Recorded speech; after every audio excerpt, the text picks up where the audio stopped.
Hello, beautiful people, and welcome to Harry and Jen Do Horror with Friends. On this podcast, we pick a newish horror film to analyze, critique, and discuss with a pal. This month, Jen and I sit down with our friend Allison Stull of Quad Pro Quo Podcast to talk about Damian McCarthy's Hokum. We discuss haunted hotels, folklore, witches, feminism, shrooms, and so much more. You should know that on this podcast, we completely spoil our movies, so if you have not seen Hokum yet, be sure to check it out first. We've gotten so much nice feedback on the show over the 3 years we've been at it, and I want to thank everyone who's taken a moment to rate and review us.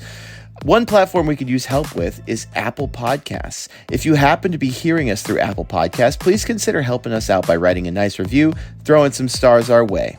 Next month, we will discuss Cannibal Mukbang. In that one, a man becomes smitten with an outgoing and mysterious woman who, much to his surprise, reciprocates the attraction. As his feelings for her intensify, so does his unexpected submersion into the woman's biggest fixation, the wild world of mukbanging. All that is to come next month. For now, let's talk to Allie about Hokum. The scene where Ohm goes to hang himself, and he's discovered by Fiona. She's knocking on the door. He's not opening. She's like, I think something's wrong. We got to go in there. I just have a bad feeling about it. She opens the door and it's dark. And I lean over to Mandy and I go, and now we see the true villain of Hokum. And she flicks on the light and we see Adam Scott's hanging body, as I say, autoerotic asphyxiation. Oh my god. Stop! Oh my god.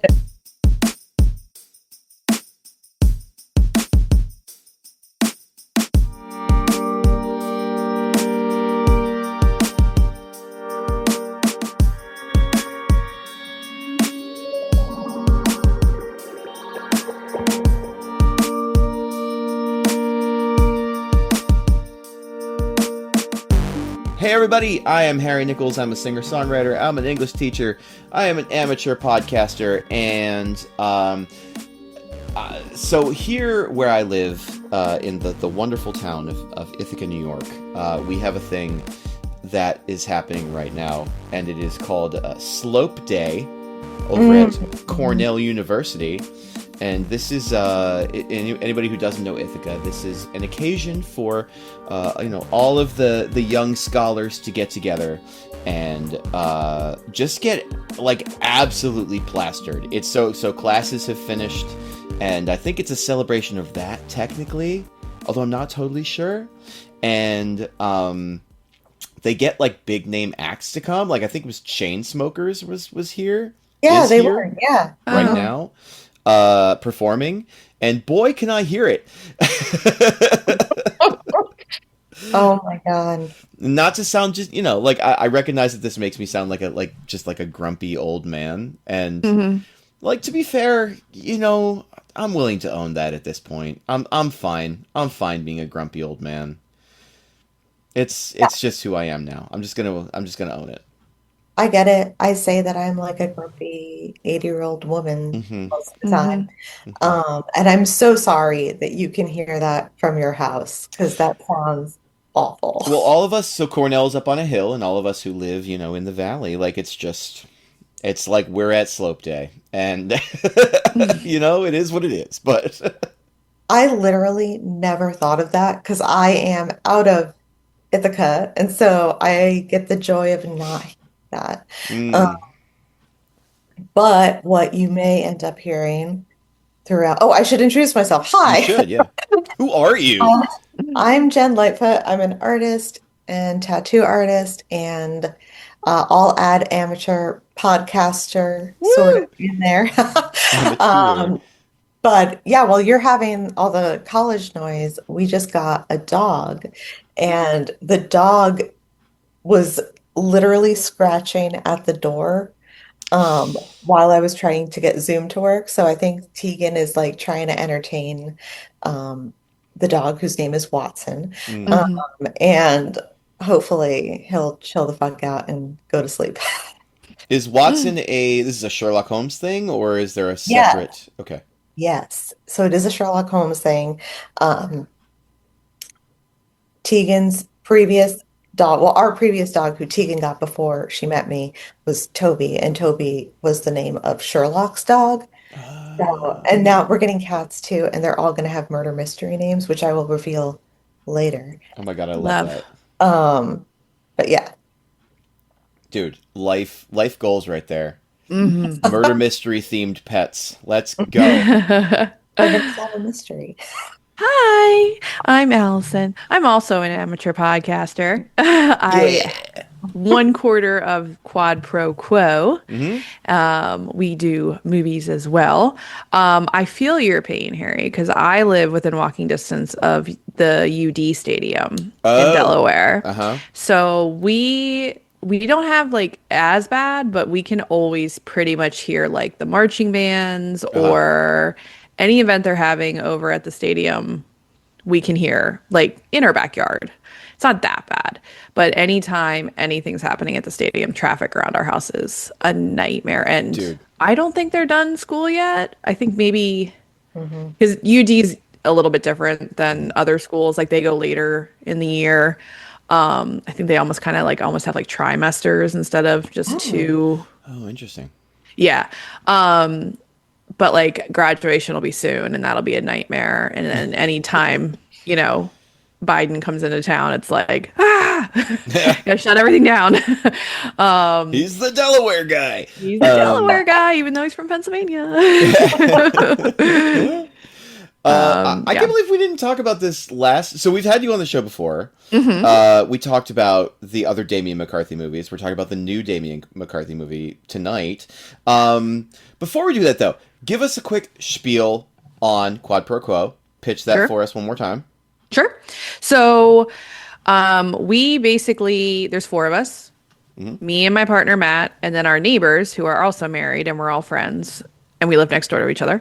And That's so we basically pick a theme. Didn't always start with a theme, but then we thought that was just going to be more, it's easier and we weren't going to be all over the place. So we pick a theme and then each of us picks a movie that falls within that theme in some way. And then at the end, on the last episode of the month, we like rank our movies and crown a winner, let's It's say, really of fun. the month. Yeah. Yeah, I love the So themes. The themes are great. we try. It's a fantastic way to do it. Yeah. what is this month's theme? So we just started May and we're just gonna go easy, hanging fruit of Star Wars. So we are not doing Star Wars movies, but we are doing movies that someone from a Star Wars movie is in. Oh, yeah, let's a go. movie, Let's go. not a show. Can't be one of the shows. Yeah. And because I have been on my Scream kick of torturing everybody and watching months and months of Scream movies, I was like, oh, Scream 3, because Carrie Fisher has a 3-minute cameo in it. Yes. Oh my, I love that. Which I Awesome. forgot about. And my partner Matt was like, "Oh, you'll probably just do Scream 3." And I was like, "What? Oh my God." Dude. Because I was like, I'll do Scream 2 because Timothy Oliphant's in it, but he's on the shows in Star Wars. He's not in the movies. So I was like, damn it, I won't be able to continue my Scream marathon. And then Matt ruined it. And Scream 3 arguably is like the campiest, in my opinion, most fun. But like, it is like a wild, For sure. We were just installment. so we just did an episode on Scream 7 for the summer, and it's like we were just talking about Scream 3 and like what a trip that one is. Like So fun. so over the top. All Yes. the like isn't fucking Silent Bob in that movie? What's his name? Jay and Silent Bob have like a yeah. tiny cameo in Yes, it yes, as yes. themselves. What about that? Holy It's crap. so great, man. They're in it. It has like such weird, it also like has weird relevance now because it's about like weirdly before the Me Too movement and about like women having to sleep with directors to get roles. It's produced by the Weinsteins, which is also really weird. Like Crazy. it's kind of oddly relevant in today's times. There's also like a weird cameo from Roger Corman in it, who is like a legend in Hollywood, Yeah. and like he has like a tiny, tiny 30-second cameo in it. It's It's wild. awesome. It's Yeah. like Scream with a bunch of cameos. It's like Yes. it's weird. Parker Posey, I mean, Really? This is making me want to rewatch. Courtney Cox's bangs are just Oh yeah. ooh, the So wispies. fucking short. So short. Overwhelming. Terrible. They're their own character in that. Beautiful. Well, here we are, y'all, talking about Damien McCarthy's new movie, Hokum. Mhm. It just came out last Hmm. weekend. I'm Mhm. super stoked to be jumping right on it. Allie, can you Yes. tell us a little bit about what this movie is? So it is Irish. All of his movies are Yeah. Irish. Ireland, AF. love it. Super Irish. And basically follows a very curmudgeon-y writer returning to or going to Ireland to spread his parents' ashes Hmm. and going to the hotel where they had, I guess it was their honeymoon. I guess Hmm. they went there on their Yeah, it's honeymoon definitely. Yeah. and experiencing supernatural, a witch, Hmm. ghosts, Hmm. weird Irish people in the Irish countryside. Totally. But there's always deeper parts of Damien McCarthy movies, which I always really enjoy the fact that there is always an actual crime Hmm. behind it. Yes. Yeah. I really really like that, and I'm glad because I when I went and saw it and I saw it with Matt, and I was like, oh, this is gonna be, and then and when the reveal happened, I was like, oh yeah, he does that where it's like there is this supernatural element, but it's always scarier what people do to people, Yes. you Yes. know? And so I've always really liked that in Caveat, in Oddity, Hmm. we get Mhm. this actual crime that happened, but we're kind of being, look this way because there's a witch who lives in the Yeah. basement. Mhm. Yeah. Yeah. Hmm.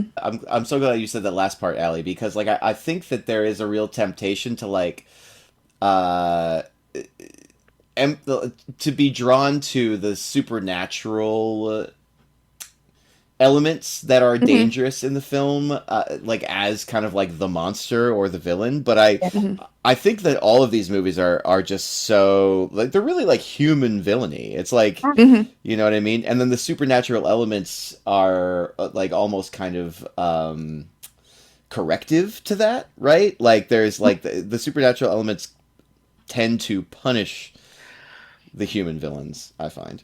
Yes. I Yeah. agree. You know? Yeah.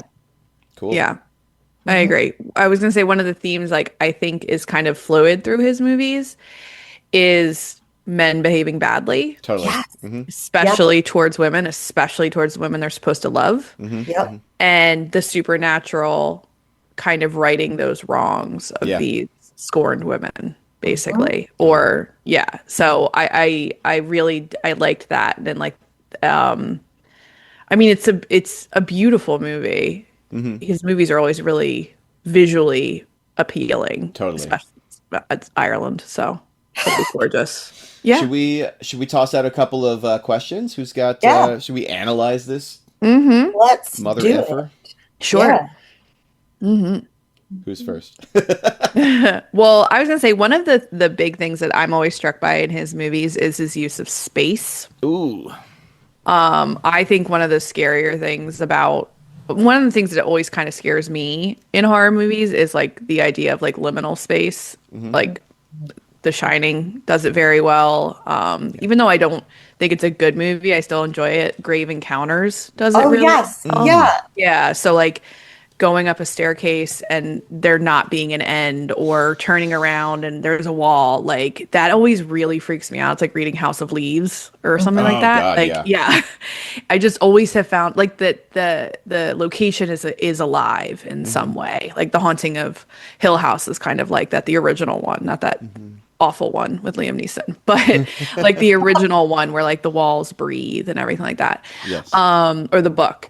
But yeah, I've always liked how he has made the location very like beautiful, but also very scary and Mm-hmm. very like maze-like. Yeah. There's always, and I was trying to think like, does it correspond to the character's mental health and Mm-hmm. it being like a never escaping place? Like Adam Scott's character, he's obviously depressed. He does attempt to end his life in the movie, and the not being able to get out of the hotel Mm. towards the end.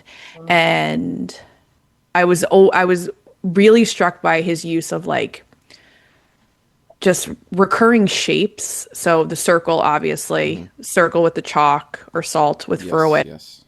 The squares Yeah. because of him always looking down the elevator, the dumbwaiter, and then I just kept noticing the heart above the elevator when they got to the honeymoon suite, and I was like, Yeah. they just kept popping up these different shapes, Mm. and the hallways being so long, and even the honeymoon suite, it was like doors to doors, and like tons of like I can't get out, but there's all these doors. Yeah, yeah, yeah, It's Mhm. locked. Yeah. yeah, Door to the bathroom, into the tub, like yeah, Yeah. everything. It's like there was all these exits, but no way to get out. yeah. Yeah, Yeah. yeah.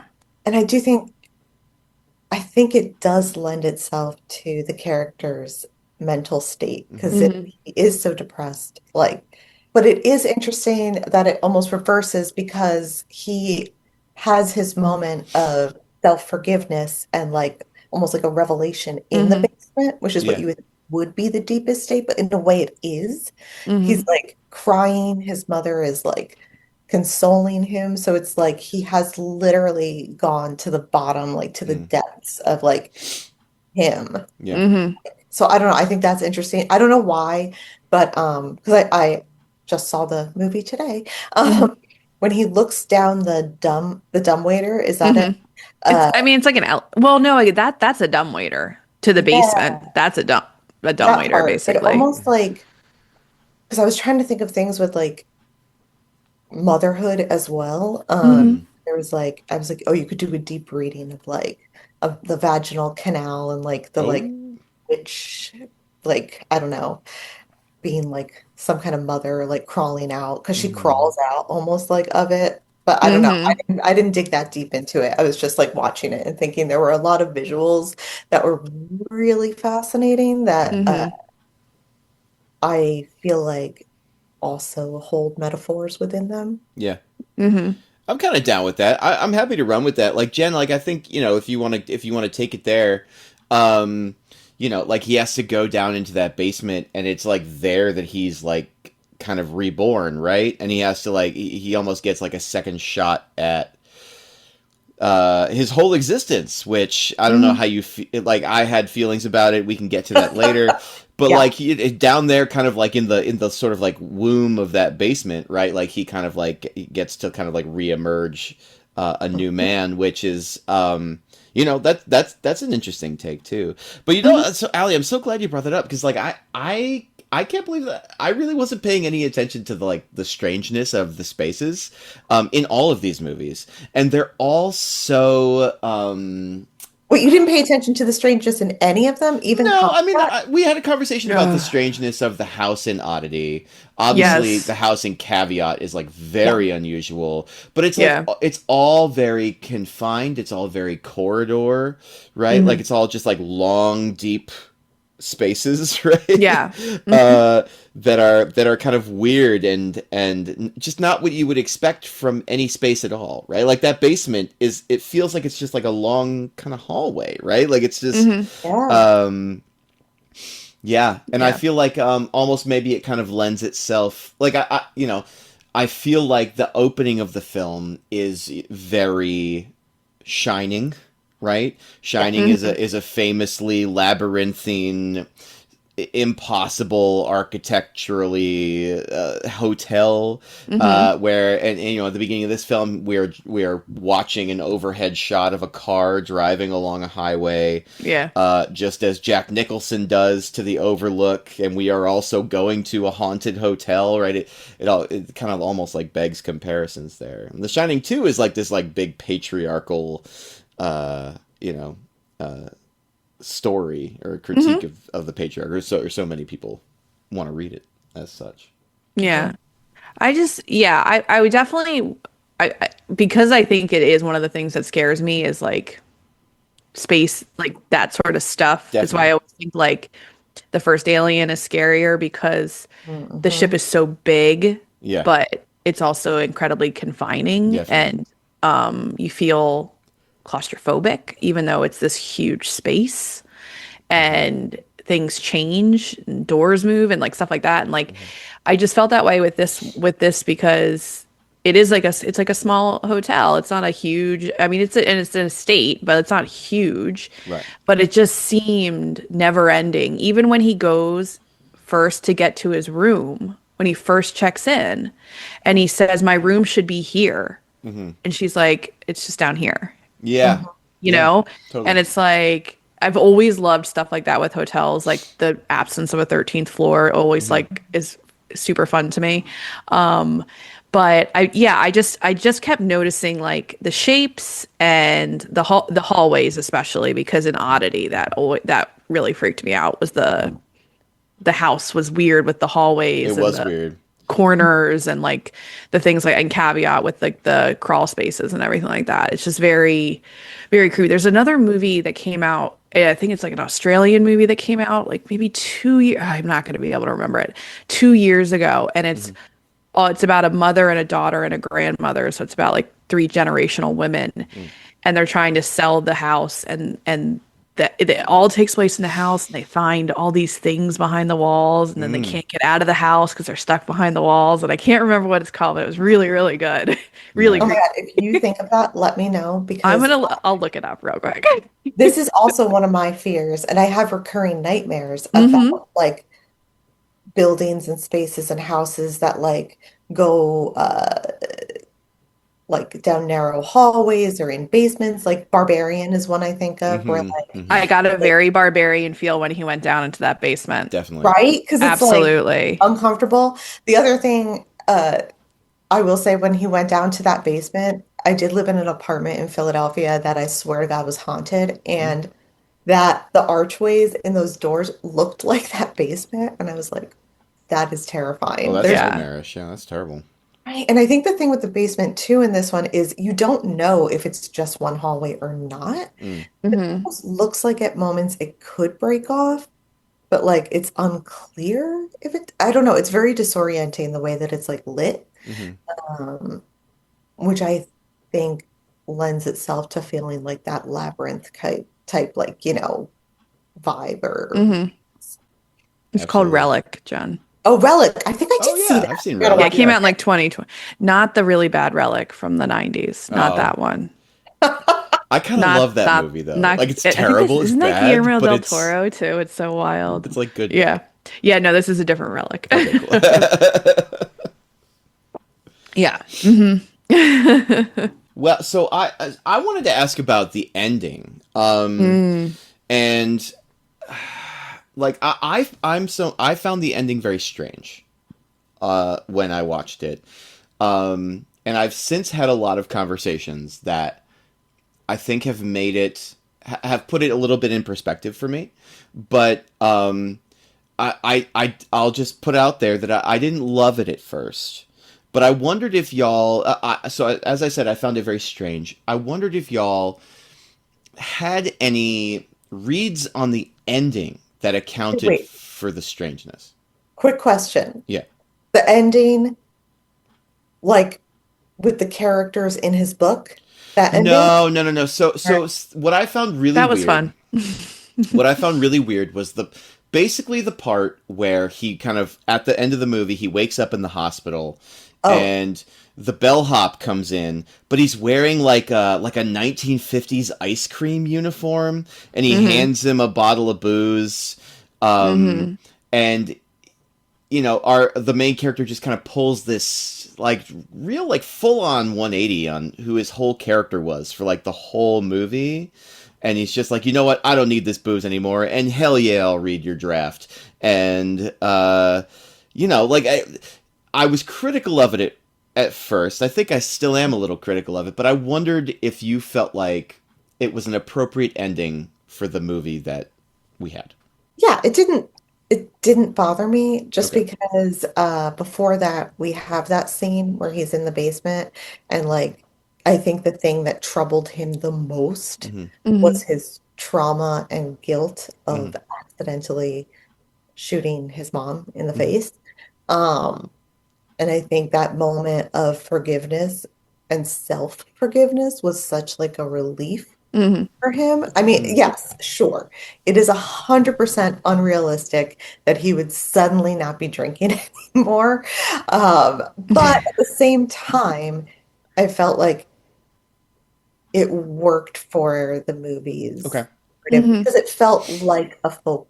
Like I feel like his movies often feel like Irish folklore or like Yeah. a folk tale. Yeah. Um, and so I think that for that it was like, oh, he's learned his lesson. Like there was a moral to the end, which made sense, which like a lot of fairy tales and folk tales and things have. Another, like, I think kind of like the secret question that I also like my heart wants to ask is about Irish folklore and the role that folklore plays in this movie. Like, I think that it's much more of an explicit role in this movie than it is in his earlier movies. Like, his earlier movies, caveat oddity, they feel like folk stories, but in this movie we have a book of Irish folklore that's being like floated in front of our face. And we've got people dressed like rabbits, which is there are tons of like folk stories out there where like fairies are dressed like rabbits, and we have kind of an earthy witch in the basement of this hotel. And I wondered if you felt like, is this movie making any kind of commentary that has to do with folklore in your opinion? I just think it's so a part of Ireland, and it's it. I mean, it's just a big part of their culture, I Yeah. feel like. Yeah. And they are such a proud culture, proud Totally. of being Irish, proud of their history, proud Yeah. of their folklore. And Yeah. I feel like they're also like, they do those like polls that like, Irish people still do believe in fairies and things like that. Like Right, there are right, right. a huge population of people in Ireland that are like, yeah, I absolutely believe in them. Totally. So I think it is just like a huge part of like that owner of the hotel, like telling the story. Like you go into any pub in Ireland, there is a man exactly like that, probably who will tell you a story about a Frightening witch children. that lived down when he grew up in like Dingle or something like Yeah. that. So like I just think it's yeah, I agree. Oddity was those are both more like very specifically ghost in my opinion, like ghost stories, not so much wrapped up in folklore. This Yeah. is very folky with Yeah. Legend of the Witch, the Yeah. hotel itself, to be honest, and Yeah. then like Yeah. the old man and the figurines and that sort of thing. Yeah. Totally. I want to. Can I offer a thing that?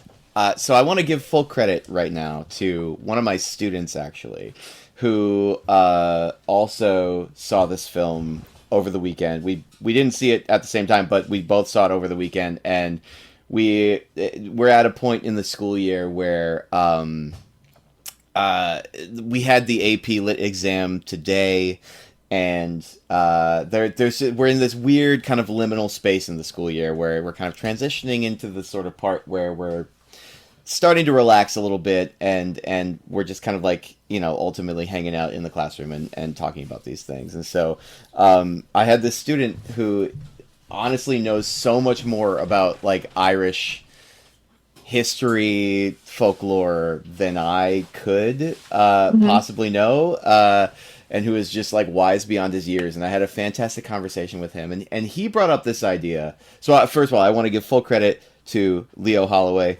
Nice work, Leo. You're a brilliant kid. Wise beyond your years. And he brought up this idea that you can kind of read the film as in almost kind of like a post-colonial way. If you think about it, you've got Ohm, who is our main character. He's this American, and he's coming into this sort of Irish setting. It's remote. It is kind of off in the woods. It seems to be given to this sort of traditionalism, this folklore. There seems to be like a strong belief in it in this area, and he seems like very kind of dismissive of it, right? I want to point out that he's writing a novel about a conquistador, which is like a traditionally.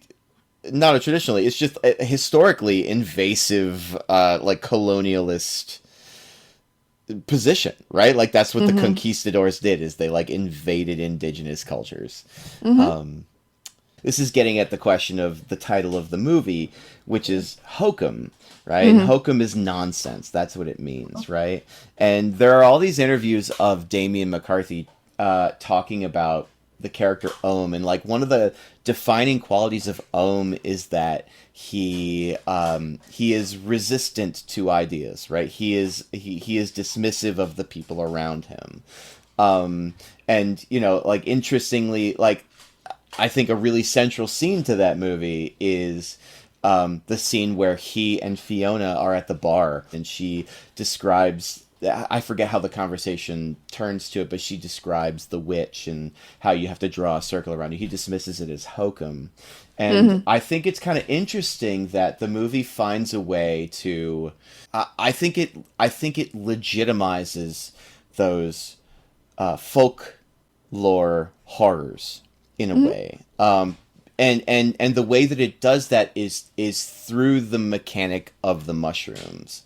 And this is kind of what I was kind of getting at with my question about, like, how do you take the ending, right? Because through the mushrooms, his past traumas are put on the same level as this, like, very real, like, witch and the ghost of his mother, right? It's all kind of like a big supernatural, scary dog pile of stuff, you know? And it's all made to seem really real, right? And the difference between those things is, I think, like a Western rationalist mind would consider your childhood trauma from having accidentally murdered your mother like kind of a real thing, whereas it would be very dismissive of a witch or like a ghost, right? But all those things are kind of like put in on the same level in this movie, which I find kind of interesting, and they're made like all kind of equally tangible.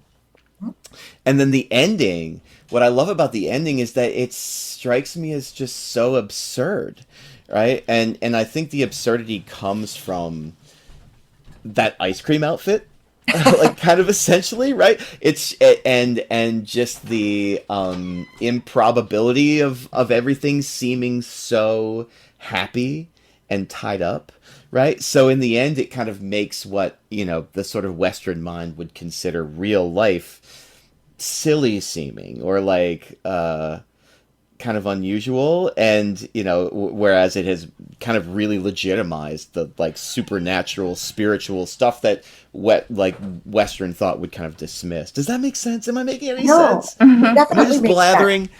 Not at Help all. me. And one thing that's really interesting about that is it's like taking okay, figure out how to put this into words.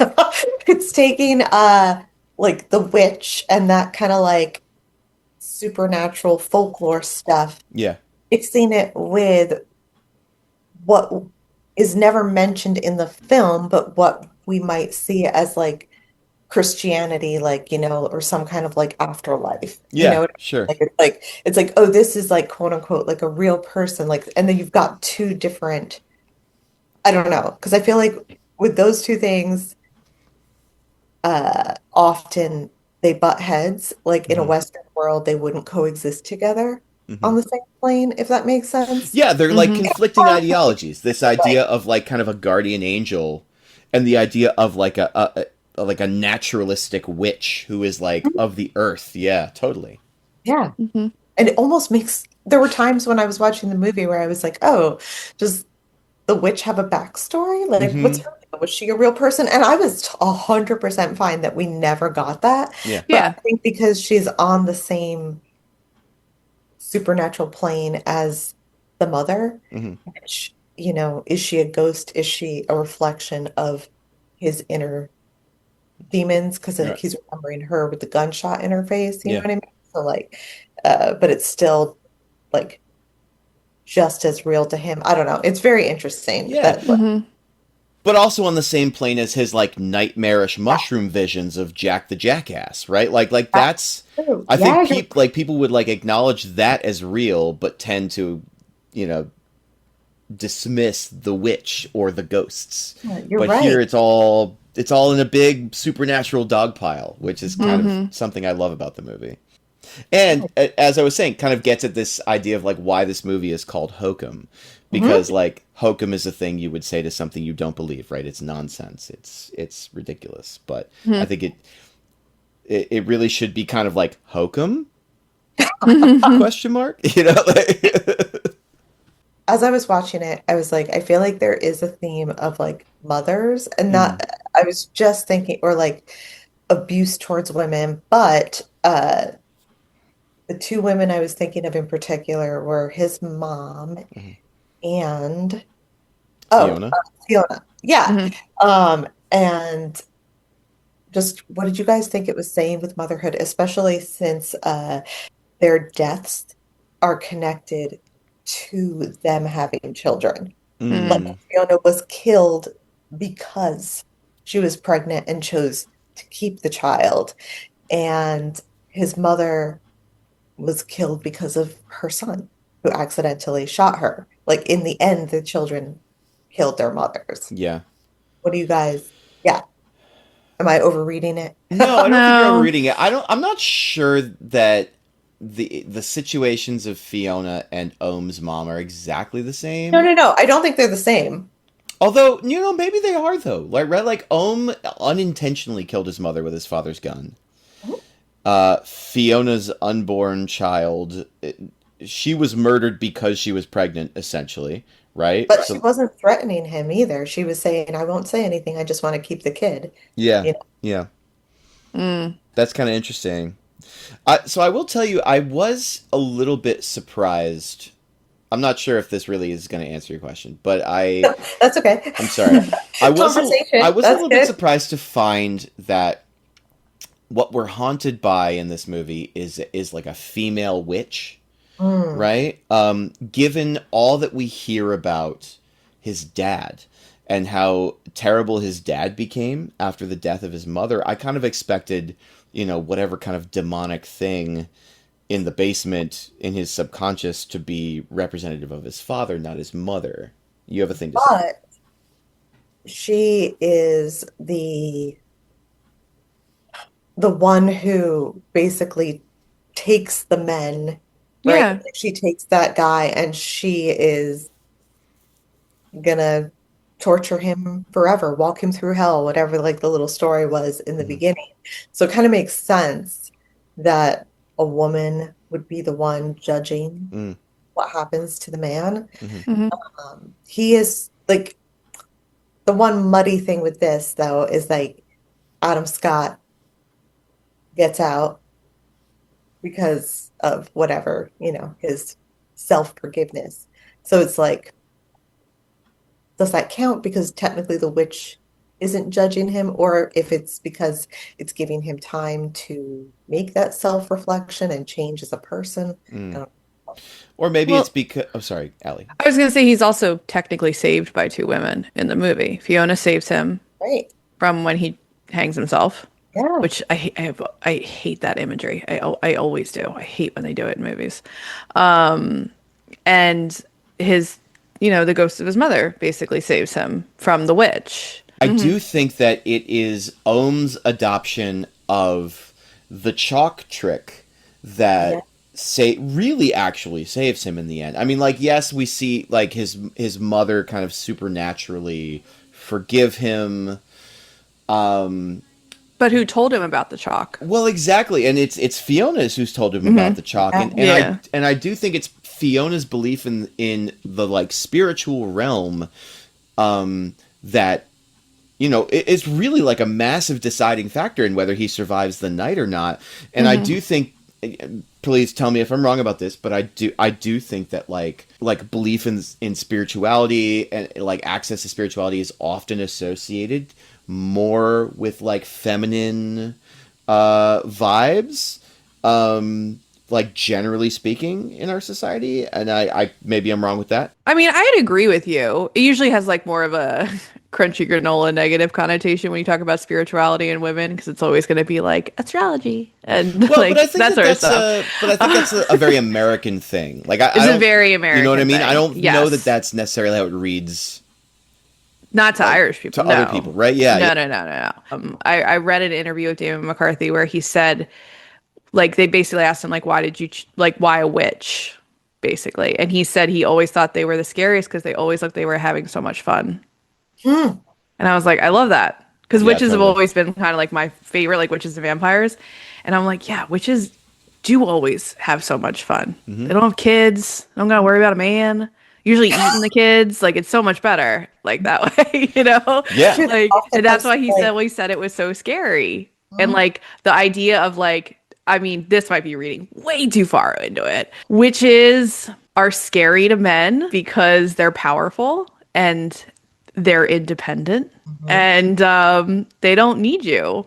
And Absolutely. they're not scared of you like you know, so I kind of like that whole idea that it is a witch because I think it does reinforce that kind of like being the whim like yeah I just like that so It's this being that is like, yeah, I mean, she is kind of the ultimate power in the story, right? hmm And it is a feminine power, and I do think that's what makes this, among other things, I find this to be kind of a feminist text. I don't know if you felt the same. Yeah, I can see that I 100%. did, yeah, I definitely did. hmm Absolutely.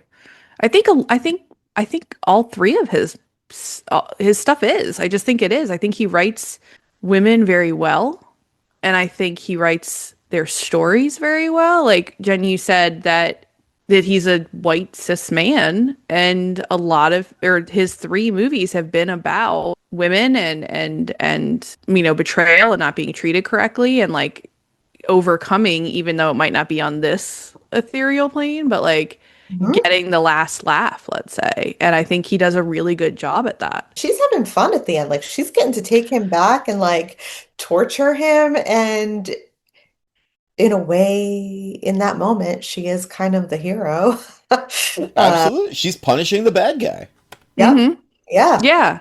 Can I ask one more, like another analysis question? I don't know if anybody has any thoughts on this. Albie and Jack the Jackass are played by the same actor, and What? and I wondered if you had a take on that. Why Albie is it Albie the the bellhop bellhop. and Jack the Jackass are played by the Ugh. same dude? I That's not, mean, not to bring it back to the obvious comparison of The Shining, but there's so many like points of where I just could not stop thinking of The Shining.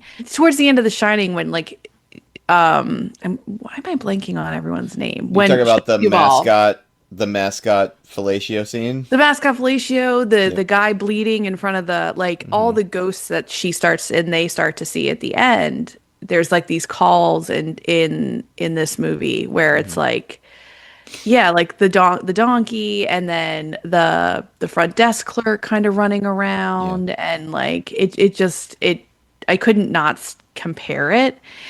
I'm sure there probably is a reason that that the actor plays both parts, but it probably if you asked Amy McCarthy, he'd probably be like, I just asked him to, and he said okay. Like yeah. He's I not. wonder. Yeah, he's not super revelatory in interviews, is he? No, he's really yeah. not. Yeah. It's like when they asked like John Carpenter if he like meant anything at the end of the thing, and he was like, "No, it just ends. There's nothing to think about." Like you want him to be so deep, like, Yeah. "Oh, one you can see Kurt Russell's breath, but you can't see the other one's breath," and he's like, "No, I didn't do that. That's not. That's no. Yeah. That no." Like we want to search so deeply, but sometimes it's just. Well, he was free, so I guess he can be the donkey too. hmm Well, I was just gonna say, I'm gonna make a harebrained connection to The Shining while we're talking about The Shining, and I'm gonna connect it back to my like sort of read about Ohm coming to, as an American coming to this, a more traditional setting, dismissive of their sort of like beliefs. And hmm I mean, there is kind of a famous read of The Shining, which is about um, American indigeneity and the like Native American genocide. So like, I don't know, there could be there could be a connection there. I'm not saying there's not. I'm not saying there is. I mean, that's definitely a prevalent theme in The Shining. I mean, it's in the book. He talks. I mean, it's a big part of the book is the Native American aspect I of the haven't read hotel the book in and everything. years. I don't remember Oh that. no, that's a big part of it. Yeah, yeah, yeah. I remember a There's lot of the like talk about like slavery. I remember that, but I don't remember really. Okay. Yeah, because it kind of I feel like it follows along the same lines of like the hotel being built on like Native American land and Yeah, yeah, yeah, yeah, yeah, like yeah. that. So like Yeah, there is that in The Shining. Yeah, absolutely. totally. I drew connections between Adam Scott, or sorry, I should use his character's name. It's Ohm. I drew connections between Ohm and the goats, actually, right? Like, Yes. Yeah. the goats consume the mushrooms, which makes them like to look at their own reflection in the car windows. And it's not terribly unlike what Ohm does, which is to consume alcohol and then write his stories, which are Mm. essentially kind of reflections on himself and his childhood, right? I mean, he's writing this novel um, that really strongly smacks of, kind of like his adult self and his childhood self in conflict, right? I forgot about the goats. Hmm.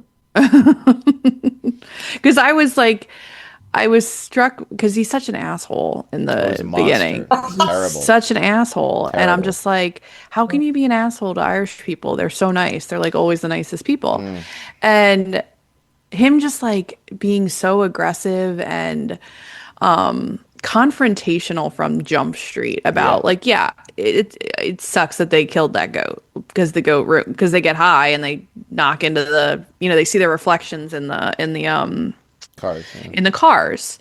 But the fact that he was just like, you can't just spray him with a hose. It's like, why do you? He just. It was Oh, odd that he like inserted himself in so many situations, and then when people tried to ask him questions or get to know him, he was like, "Fuck off," basically. And it's like, yeah. Yeah. well, you should take your own advice because you just get way too involved in things. Like, yeah, it was this weird like his personality was very up I and mean, down. argue that his personality was very American Yeah, or a stereotype of Americans that yeah. I think people in other countries, like, you know what I mean? Like, I think it is a stereotype. He's like, oh, no, no offense. He's a white, cis, straight man, we assume. Hmm. He's inserting himself in everybody's business. Like, Well, and Damon McCarthy did say that he basically wanted him to play the character that way because he tried to write the character the way an American would come in. Like Ireland is an English speaking country and it is a modern country, but it is still a country rooted in folklore. It is still this kind of, especially in some areas, very rural, it would be like the equivalent of us like going into like the Appalachians and stuff like that and being Yeah. like, what the fuck is Yeah. going on here? Like you go to some parts of Ireland, there are some parts of Ireland they don't speak English. I went to one Hmm. of the islands off the coast of Ireland and we were in this woman's house. She did not speak English. She spoke Gaelic. Hmm. She did not understand what we were saying. So there are parts of that of Ireland where it's like you driving 2-3 hours outside of Cork to this hotel in the middle of nowhere where goats are on cars and like I don't think you need to be an asshole, but like he basically Damien McCarthy said like I wanted him to be like, where am I? And Yeah. why are people so nice to me? And why is this old man telling a story to these two children and blah blah blah. Hmm. It's just like, yeah. So But but also, I think you can't forget that he's also like on the brink of suicide. yeah, Like, okay, that's so true. like Fair he's so severely depressed that he's willing to like assault the bellhop, Yeah, and like that was wild. so like I think that that's like a huge factor in his character too. that's true. That was really revelatory for me. Like I was almost to the point of being like, who could actually be this much of a dick Hmm. until the point where he hung himself, and then it Yeah. all just made sense to me, and I was like, oh, That's true. okay, Because like Yeah. he is like the biggest dick yeah, right before that happens. yeah, yeah. Yeah, that makes sense. Yeah. Anyway, yes, should we rate this bad boy?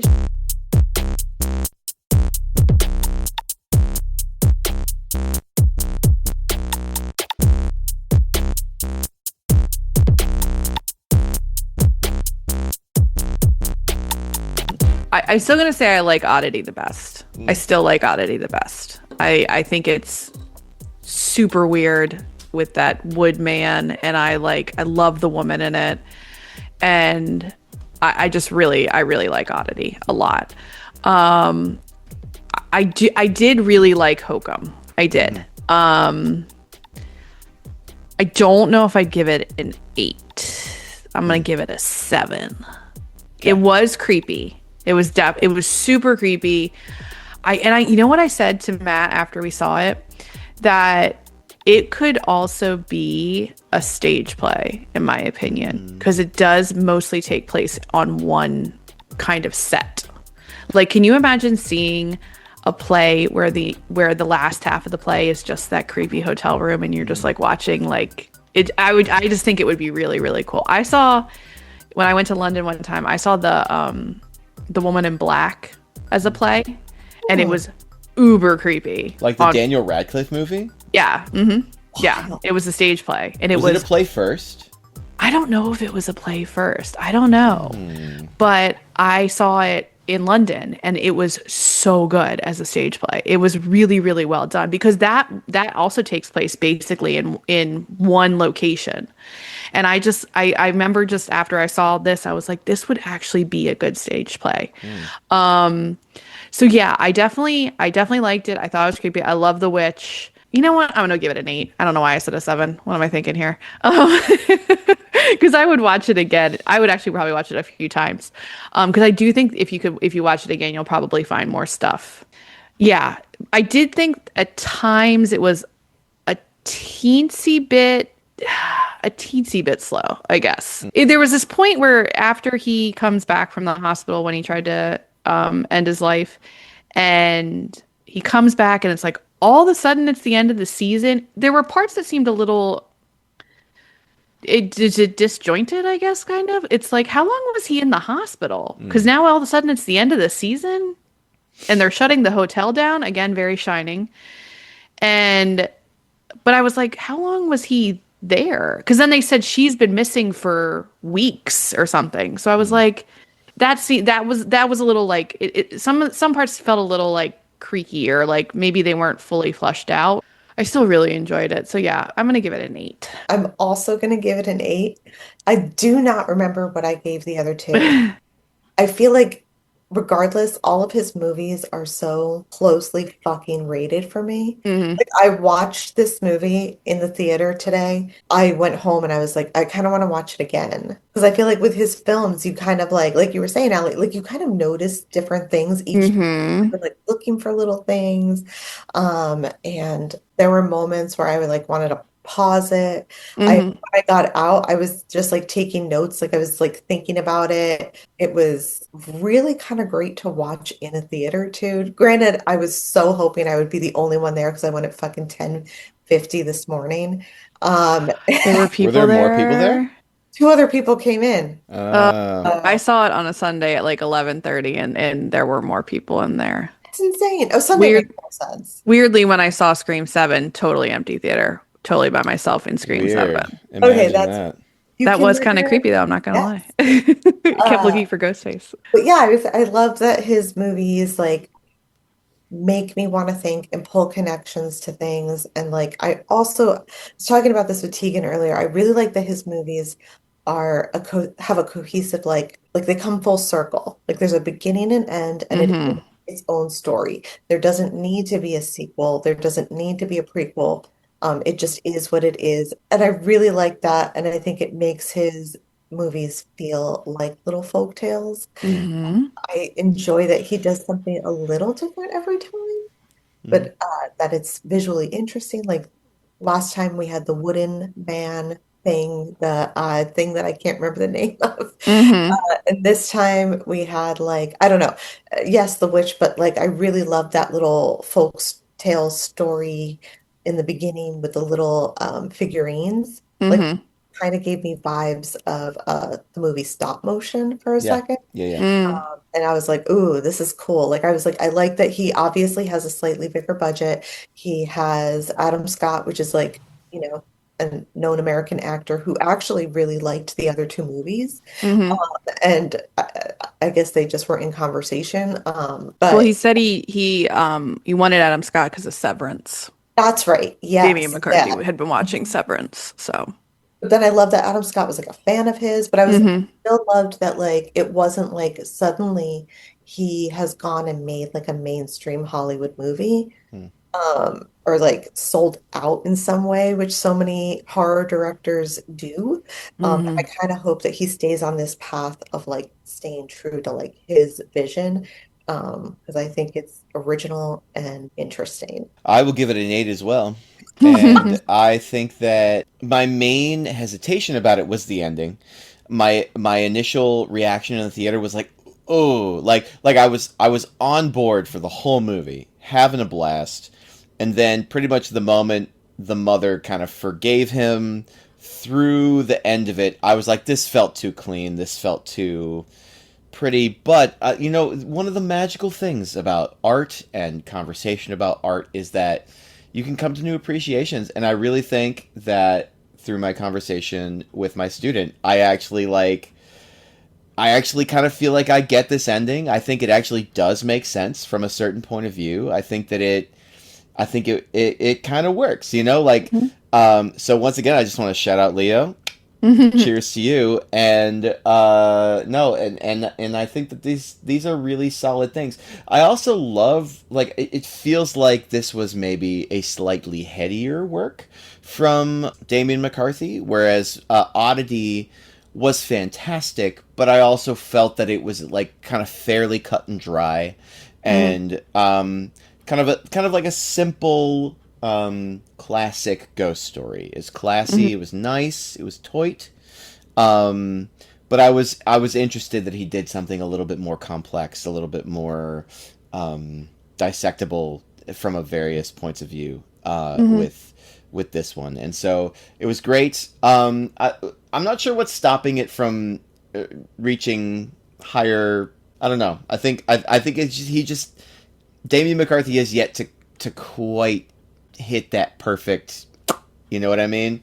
There's just something in it for me that's not quite there. But no, I mean, I immensely enjoyed it, and I thought it was scary as fuck. I was scared as hell. It's a movie that's like largely built on jump scares, which Jen knows I'm not a huge fan of. Like, I think they can be really overused, but I thought that they were. It didn't bother me here. I was having fun. So yeah, 8. That's my rating. I think the jump scares were few, like there were quite a bit, but they were kind of spaced out well, Yeah.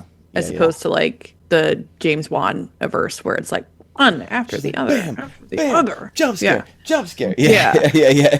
Oh, And I or think they like, did a good job of like subverting when you think something's going to happen Oh, and then totally. it doesn't happen. yes. Yeah. So then you sit there like, oh my gosh. Yeah, there were a lot of like curveball jump scares in this one, Yes. which were super duper Definitely. fun. Absolutely. Yeah. Yeah, definitely. Now that we rated it, shall we rate who was the hottest?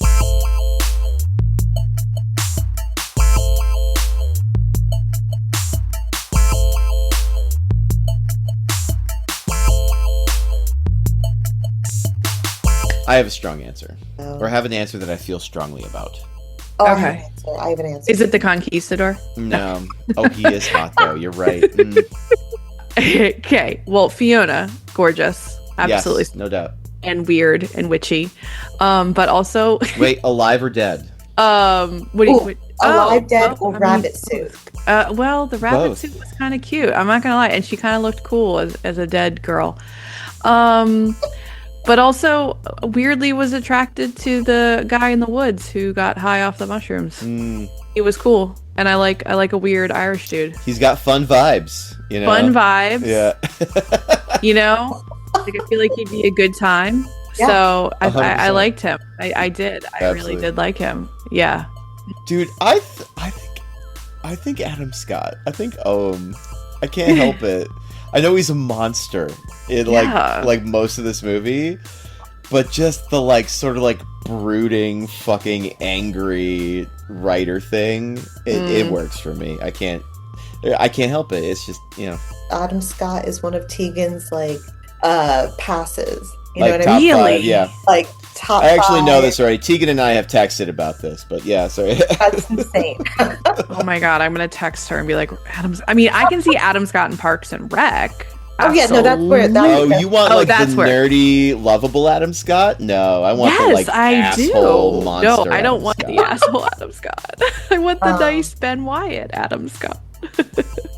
I'm gonna throw a curveball here. I'm gonna pick his mom. Oh, she was gorgeous. Look at Harry's face. No, that's a good point. She was. She was hot in that picture by the tree. Mm-hmm. She was hot in that little 60s outfit. Very pretty. Spills all her oranges because she's just been shot in the face. Mm-hmm. Sure. I agree. I mean, I prefer her without the bullet hole, I will say. I don't. Whatever. Is this weird that I didn't? When did we see her with the bullet hole in her face? I must have not been looking because I feel like I'm thinking back and I just only remember her face fully formed because I was waiting for her to turn and have half her face blown off, like in The Sixth Sense, where that turns and like the back of her head's blown out, basically. I don't remember. Maybe I just wasn't paying attention, but This wasn't The Sixth Sense, like half face blown. It was like a hole in her cheek. Oh, I don't think I really even noticed because I thought maybe we were seeing her the way he remembered her, like before she was shot. Like that's kind of what I thought. Maybe that's why we were seeing her, like from the picture, kind of, I guess. But I guess I just didn't notice the hole in her face. Wait, and actually, Harry, was there a hole in her face? I'm questioning. I'll be perfectly honest with you. I don't remember a hole in her face, but you know, I only See, saw now it we one have to watch time, it though, again. and it was last weekend, and you know, I don't know. And I tend to do this thing because I, even though I love horror, I don't like scary faces. So like that donkey thing was really messing with me. And when I see, especially when I see him in theaters, I will lower my glasses down, and then I can't see the screen as well. Nice, I love it's that. blurry. And so if I anticipate something scary is coming, I would lower my glasses down, and then I can't see it as well. I still do it when I watch the American version of The Ring because I hate seeing the faces of the people who have seen The Ring. Oh, I still lower my glasses down because I hate it so much. Yeah. The like warped water faces. Oh yeah, the cheap. Yeah, scary. I hate it. Yeah. So like I was like, maybe I had my glasses down and I didn't see the hole in her face, but Unless I put a hole. I was trying to Google image search it, but I can't find it. you just have to watch it again. Can I ask a game question? If M. Night Shyamalan had made this movie, Sorry. My reaction. I'm so just sorry. that gag right there was exactly that was Oh just my everything. gosh. That was It the whole would've- point of the game. Oh my No, gosh. if M. Night Shyamalan had made this movie, how would it have ended? It wouldn't have. There wouldn't have been an Oh. ending. It would have been The forever. mom would have been like a nymph or something, like a water fairy or something, and then all the trees would have just killed everybody. Like it would have been something terrible like that. Ugh, I don't know. Would have been some dumb twist like that. Or like it would have been like, I don't know. Everything was a dream.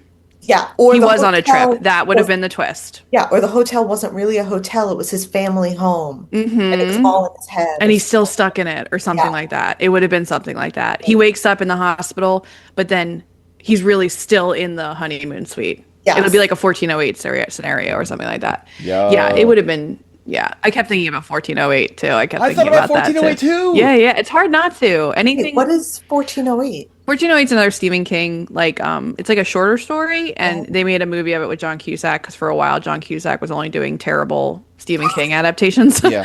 1408 actually isn't that bad. I was gonna and say I kind of like that one. yeah, it's another one that plays on space and like Yeah. things changing. It's a haunted hotel room. Samuel L. Jackson's in it. It's not that bad. I thought but it was an it's- example of one from like the sort of dearth of the 2000s where like just everything was awful in horror. It was Yeah. I mean I guess it was kind of during the J horror thing, but like I don't know. There was just not a lot in American horror that was very exciting to me at the time, but 1408 I kind of remember enjoying. I Yeah, just looked it up and I will be watching this. it's not. It's not terrible. I think it's solid.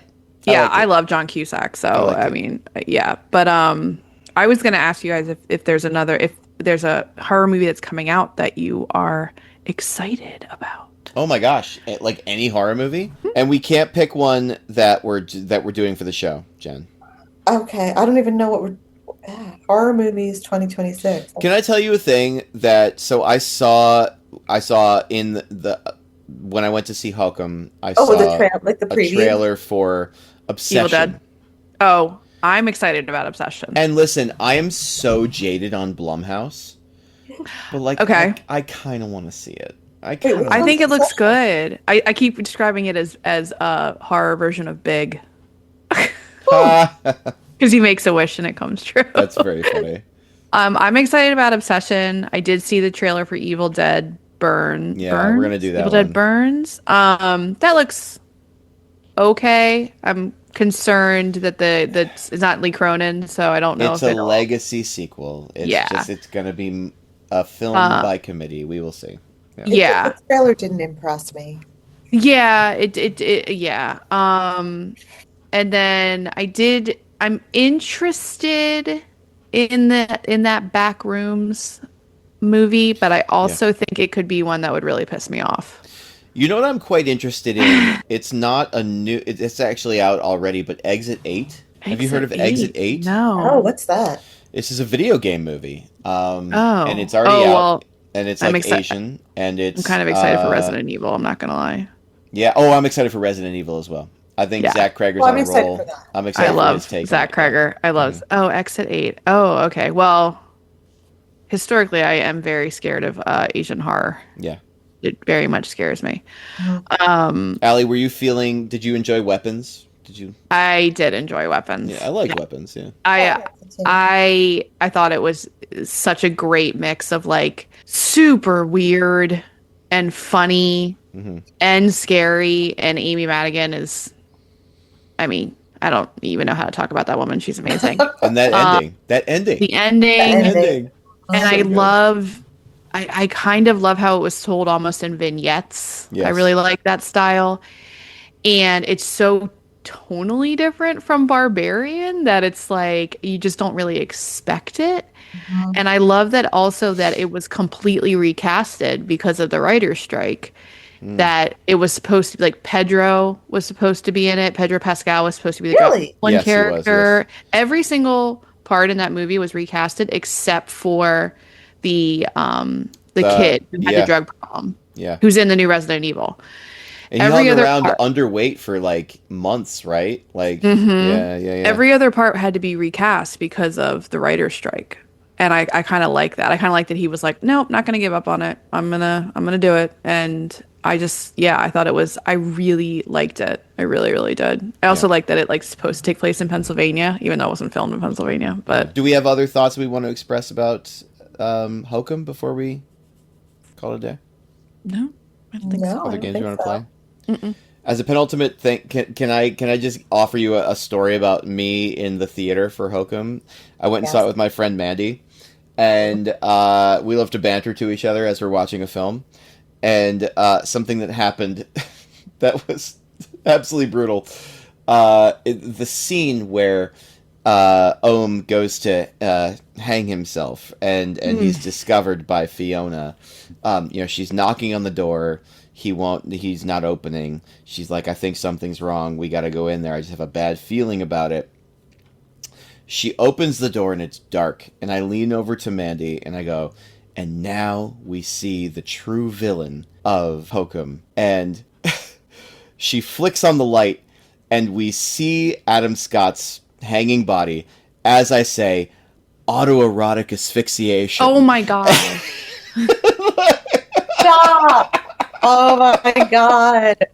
That's fucking great. Oh my god! And we both just die. As Well, we I she's like, love that. oh my god. Yeah, anyway. Wait, I do have one movie theater quick Hokum story to tell too. So Yes. the movie ends. I wait to see if there's anything after the credits.